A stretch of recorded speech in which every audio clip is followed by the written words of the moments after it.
Welcome to प्रतियोगिता, सफलता ही हमारा लक्ष्य है। और ये यूपीपीसीएल की सीरीज चल रही है। ये आपके सामने पहला क्वेश्चन, निम्नलिखित में से किस सिख गुरु को जहांगीर ने मृत्यु दंड दिया था? तो इसका आंसर होगा गुरु अर्जुन देव। क्या आंसर होगा इसका? गुरु अर्जुन देव।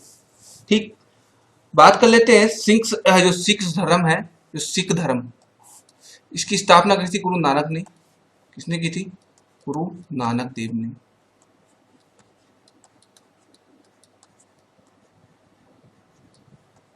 ठीक है, इन्होंने लंगर की स्थापना भी की थी। लंगर सबसे पहले इन्होंने चलाया था, लंगर। ठीक, ध्यान रखना, यह धर्म मुगल काल के दौरान विकसित हुआ था। मुगल काल के दौरान।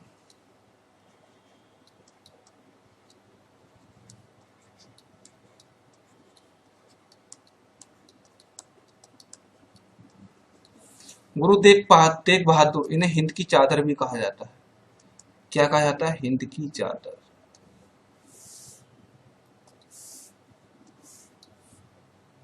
हिंद की चादर।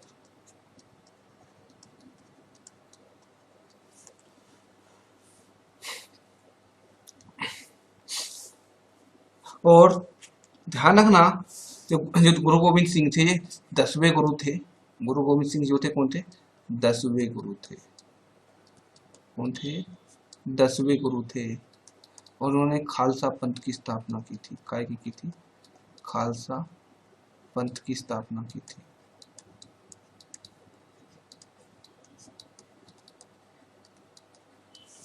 खालसा पंथ की स्थापना की थी।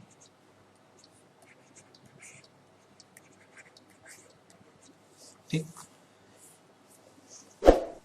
अगले क्वेश्चन पर आते हैं। पूना पैक्ट किसके मध्य हुआ था?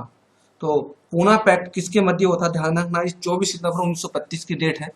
24 सितंबर 1932 को हुआ था। और किस बीच हुआ था? ये हुआ था अंबेडकर और गांधी जी के बीच हुआ था। ठीक है, किस किस के बीच हुआ था? अंबेडकर और गांधी जी के बीच में हुआ था। ठीक है, और इसमें इसी के आधार पर गांधी जी दलितों के लिए व्यवस्था के सभाओं के लिए, मतलब दलितों के लिए कुछ 71 स्थान सुरक्षित किए गए थे। दलितों के लिए कितने स्थान सुरक्षित किए थे? 71 स्थान सुरक्षित किए गए थे। 71 स्थान सुरक्षित किए गए थे।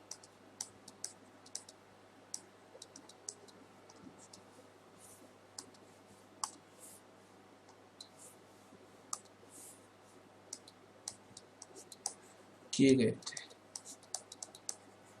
मोस्ट इंपोर्टेंट क्वेश्चन है कि पूना पैक्ट किसके मध्य हुआ था और कब हुआ था? ठीक है, अगले क्वेश्चन की बात कर लेते हैं।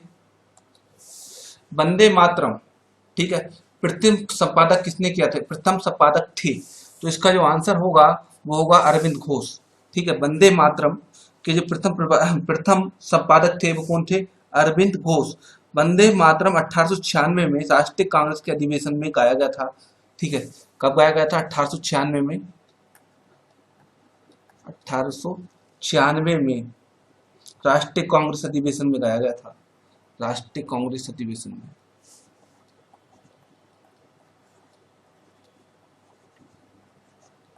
कांग्रेस अधिवेशन। कांग्रेस अधिवेशन।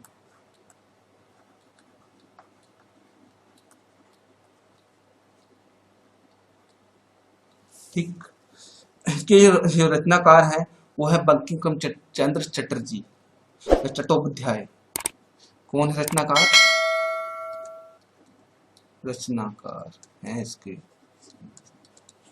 बंकिम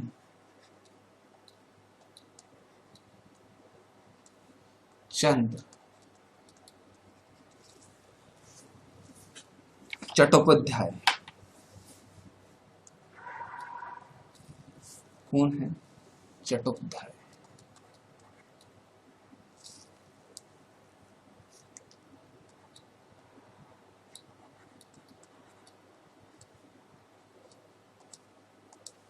ठीक,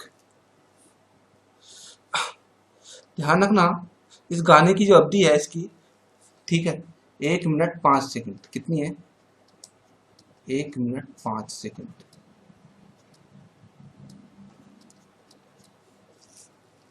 ठीक,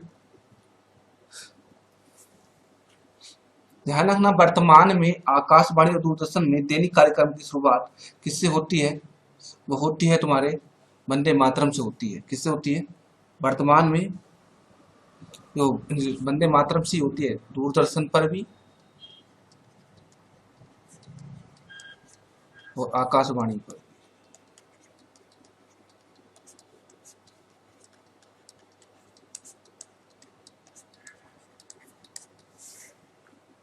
अगले क्वेश्चन पे आते हैं। भारतीय संविधान में मूल कर्तव्यों के प्रावधान से सुसंगति निम्नलिखित में से किसने की थी? तो ध्यान रखना इसका आंसर होगा स्वर्ण सिंह समिति के आधार पर तो मूल कर्तव्य जोड़े गए थे। ध्यान रखना ये क्वेश्चन कि मूल कर्तव्य कब जोड़े गए थे? ये जोड़े गए थे 42वें संविधान संशोधन द्वारा 1976 में। 42वें संविधान संशोधन द्वारा 42वें संविधान संशोधन द्वारा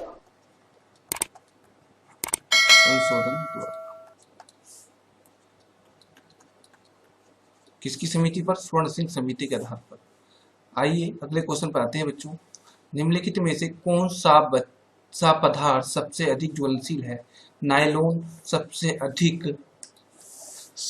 अधिक ज्वलनशील पदार्थ है निम्नलिखित में से। ठीक है, ध्यान रखना नायलॉन तथा जो नायलॉन है, नाई तथा लोन, ठीक है, अर्थात न्यूयॉर्क प्लस लंदन दो शहरों से मिलकर इसका नाम रखा गया है, नायलॉन है। ठीक है, नायलॉन जो शब्द की उत्पत्ति हुई है वो किससे हुई है? NY न्यूयॉर्क,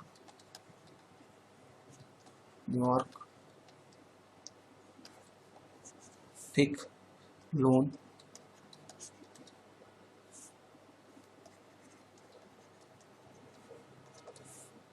ये हुई है लंदन से। ठीक है, दो शब्दों से मिलकर बना है नायलॉन। ठीक है, ये क्या है? यह एक प्रकार का पोलीमाइड रेशा का उदाहरण है। पोलीमाइड रेशे का उदाहरण है। ठीक है, आइए अगले क्वेश्चन पे आते हैं। दिल्ली में स्थित शांति वन समाधि किसकी है? यह जवाहरलाल नेहरू की है। किसकी है? शांति वन जवाहरलाल नेहरू की है। ठीक है, लाल बहादुर शास्त्री की है विजय घाट। क्या है? लाल बहादुर शास्त्री की है विजय घाट।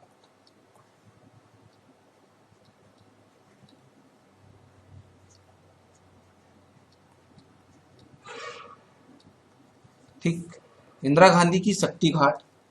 क्या है? इंदिरा गांधी क्या है? शक्ति स्थल।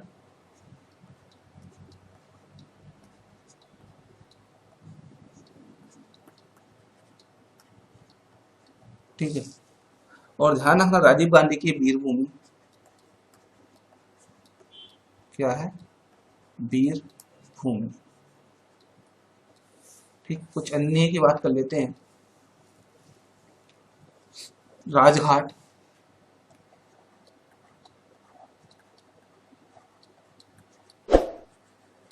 किसकी है? गांधी जी।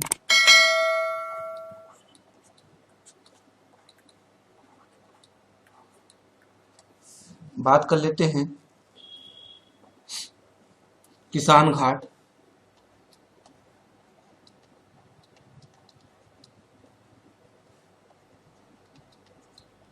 किसकी? किसान घाट है चौधरी चरण सिंह। चौधरी चरण सिंह।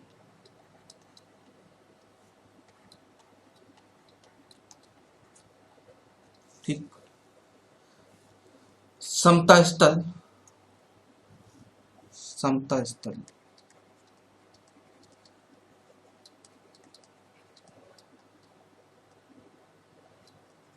जो है वो जगजीवन राम की है। किसकी है? जगजीवन राम। ये कैबिनेट मंत्री रह चुके रहे हैं जगजीवन राम। ठीक, और ध्यान रखना एक है अभय घाट।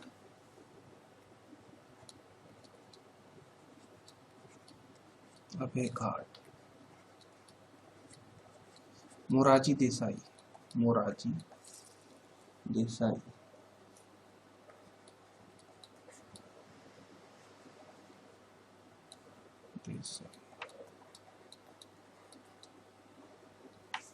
ठीक है। और महाप्रयाग घाट, महाप्रयाग घाट, राजेंद्र प्रसाद।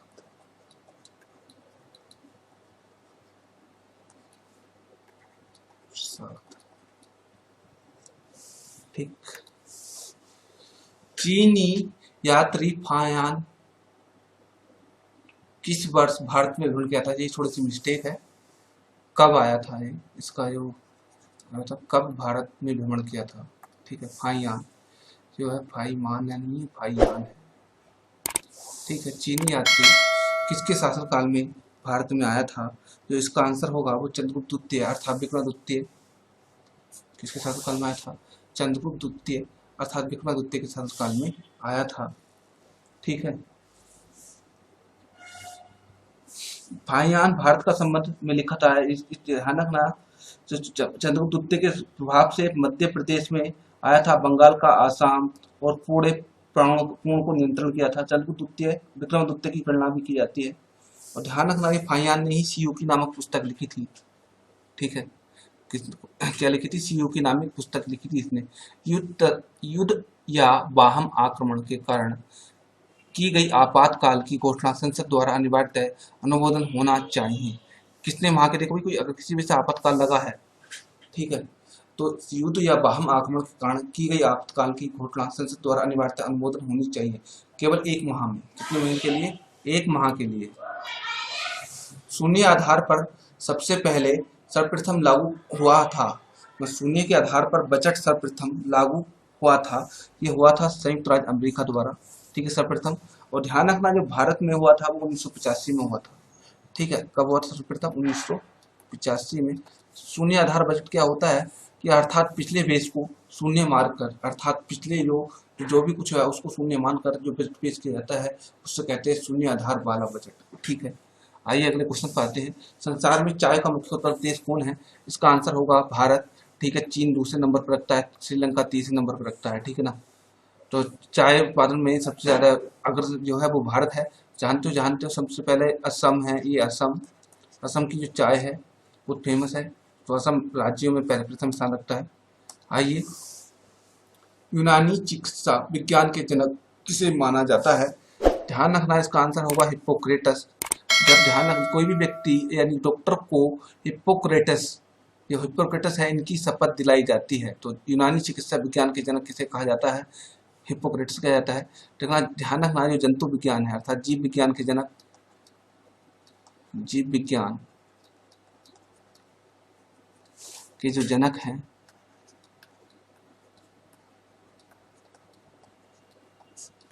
अरस्तु हैं।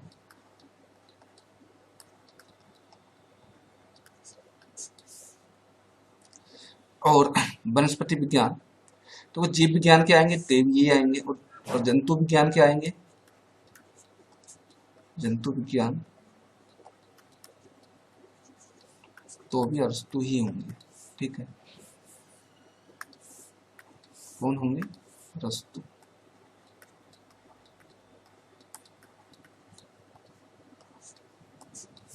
ठीक है, वनस्पति विज्ञान के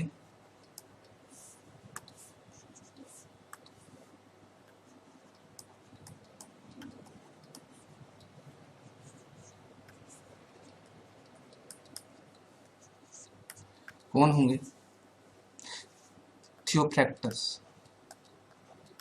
कौन होंगे? थियोफ्रैक्टस।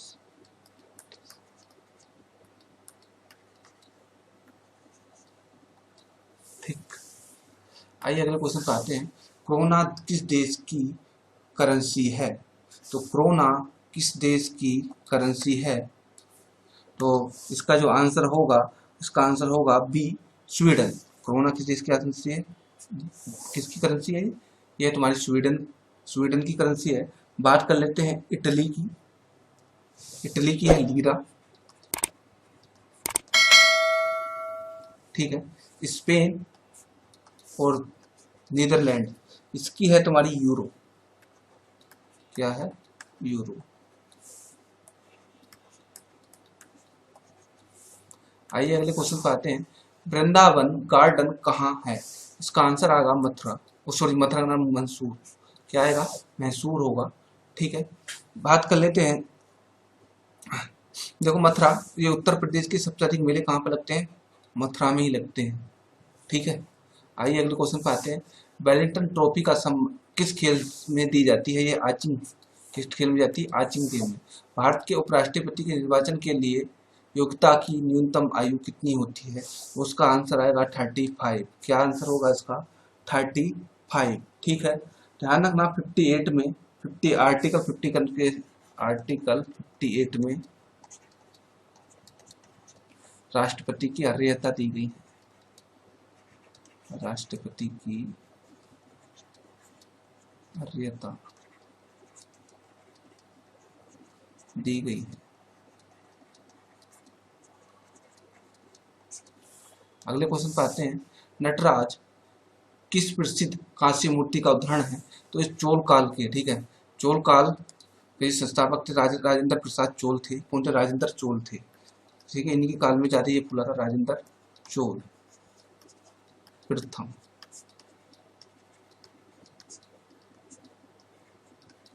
ठीक है, मोहम्मद गोरी कहाँ का शासक था? इसका आंसर होगा अफगानिस्तान। ठीक है, कहाँ का शासक था? अफगानिस्तान का। ध्यान रखना है इनके बारे में अटल बिहारी वाजपेयी ने भी एक लेक्चर दिया था, और अटल बिहारी वाजपेयी इनके बारे में कहते हैं कि ये वहां पर गए थे जहाँ पर मोहम्मद गोरी था, और ये अफगानिस्तान का एक क्षेत्र है, छोटा सा क्षेत्र है। उन्होंने इसके बारे में अगर समय लगे तो उसके बारे में देखना, अटल बिहारी वाजपेयी ने इसके बारे में चर्चा की थी। ठीक है, और बात कर लेते हैं, ये अफगानिस्तान में पड़ता है। कहाँ पर पड़ता है? मोहम्मद गोरी गजनी और हेरात के बीच में। देखो ध्यान रखना, मोहम्मद गोरी जो गजनी और हेरात के बीच में एक स्थान था, गोर प्रदेश। कौन सा प्रदेश था? गजनी और हेरात के बीच में। गजनी और हेरात के बीच में एक स्थान पाया जाता है, गजनी व हेरात के बीच में, जिसे कहते हैं गोर प्रदेश। वहां का शासक था ये गोर प्रदेश का। ठीक है, देखो ध्यान रखना, मोहम्मद गोरी के बीच में 2 युद्ध लड़े गए थे। ठीक है ना, 1191 में। ठीक है, इसमें कौन जीता था? मोहम्मद गोरी।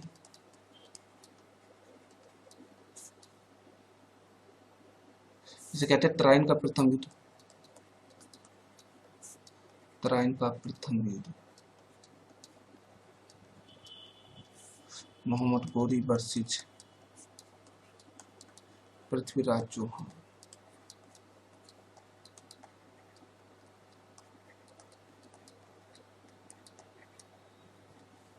तो कौन जीता था इसमें? पृथ्वीराज चौहान जीता था। तराइन का द्वितीय युद्ध,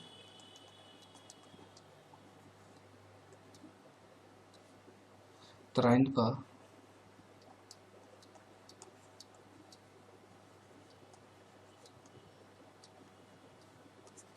1192। ठीक है, इसमें मोहम्मद गोरी वर्सेस चौहान में भी होता है। ये भी इसमें ये जीता था, मगर इसकी मोहम्मद गोरी की वजह से गलती, और पृथ्वीराज चौहान की ये गलती थी, इसे जिंदा छोड़ दिया गया था। ठीक है, आइए अगले क्वेश्चन पर आते हैं। पानीपत का के तृतीय युद्ध में मराठा का पराजय के निम्नलिखित विचार कीजिए। ठीक है, तो ध्यान रखना कि कारण देखने से कौन कौन से कारण रहे हैं। तो पहला ऑप्शन है हमारा सदाशिव राव की कूटनीतिक गलतियां, वो पहला ऑप्शन। और उसमें बात करें अहमद शाह अब्दाली का उत्कृष्ट सेनापति। तीसरा ऑप्शन है मराठा सेना में बहुत से अनाड़ी लड़ाकू का होना। ठीक है, और चौथा ऑप्शन है मराठा सेनाओं में एक सेना नायक अब्राहिम खां गर्दी की गद्दारी। तो इसमें कारण थे पहला ऑप्शन सदा। देखो भाई ध्यान रखना, पानीपत का जो तीसरा युद्ध हुआ था वो किस किस के बीच में हुआ था? ये हुआ था 1761 में अफगान और अफगान नादिर शाह का जो अफगान अब्दाली, अहमद शाह अब्दाली और मराठों के बीच में। अहमद शाह अब्दाली प्रसिद्ध मराठा। ठीक है, अहमद शाह अब्दाली जीता था। ये युद्ध की डेट इंपोर्टेंट है, 1761 में हुआ था। कब हुआ था? 1761 में हुआ था। इसमें कौन विजय रहा था? इसमें विजय रहा था अहमद शाह अब्दाली।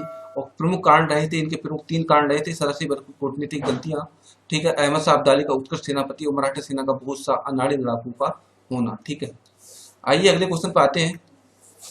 मुगल वंश का जो संबंध बहादुर शाह जफर से था, वही संबंध लोधी वंश के किस शासक से है? तो इसका आंसर होगा इब्राहिम लोधी। अर्थात देखो ध्यान रखना, मुगल वंश का जो बहादुर शाह जफर था, जो भी अंतिम शासक था, और इब्राहिम लोधी ये तृतीय शासक था। लोधी वंश का तृतीय शासक और अंतिम शासक था। ठीक है, अगले क्वेश्चन पे आते हैं। पंडित भीमसेन गुरुराज जोशी का संबंध किससे है? इसका जो आंसर होगा वो हिंदुस्तानी गायक से है। किससे संबंध है इसका? हिंदुस्तानी गायक से है। आइए अगले क्वेश्चन पे। सितार और वीणा का एक स्वर बजाने पर भी उनमें से निम्नलिखित दृष्टि से अंतर होता है गुणवत्ता के आधार पर। ठीक है बच्चों, और वीडियो को शेयर करना, चैनल को सब्सक्राइब करना। ठीक है।